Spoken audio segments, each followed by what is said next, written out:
ফজরের সুন্নতের এত দাম, এত বেশি ফজিলত, এত মর্যাদা। বিশ্বনবী বলেন, হযরত আবু হুরায়রা রাদিয়াল্লাহু তাআলা বর্ণনা করেছেন, রাসূলুল্লাহ সাল্লাল্লাহু আলাইহি ওয়াসাল্লাম বলেছেন, তোমরা যদি কোথাও যাতায়াত করো, কোথাও জার্নি করছো, সফর করতেছো, এমত অবস্থায় তোমাদের যদি ঘোড়া যদি চলেও যায়, এরপর ফজরের 2 রাকাত সুন্নত তোমরা ত্যাগ করবা না। সুবহানাল্লাহ বলবেন না?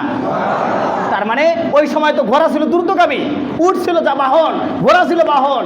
বিশ্বনবী বলেন, যদি তোমাদের যাতায়াতের ঘোড়াটা, উটটা যদি চলেও যায়, তোমাদেরকে যদি ছেড়েও যায়, ফজরের 2 রাকাত সুন্নত কখনো মিস করবা না, কখনো বাদ দিবা না।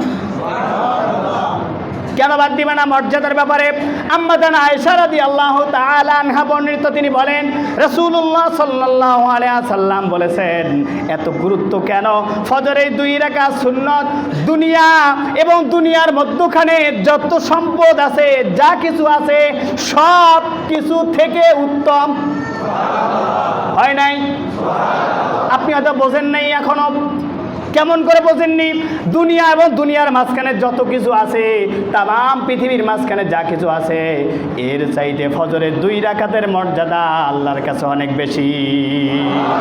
আপনি হয়তো পুরা নাকদার সম্পদগুলো একাই মালিক হতে পারেন, হয়তো আপনার ব্যাংকের মধ্যে কোটি কোটি বিলিয়ন ট্রিলিয়ন সম্পদ থাকতে পারে, সোনার উপর টাকা সম্পদ থাকতে পারে, এরপরে ফজরের 2 রাকাতের মূল্য আপনার হবে না। এত গুরুত্ব বেশি। আমরা তো সুন্নত তো দূরের কথা, ফজরেতে ফরজে আদায় করি না। চিন্তা করছেন?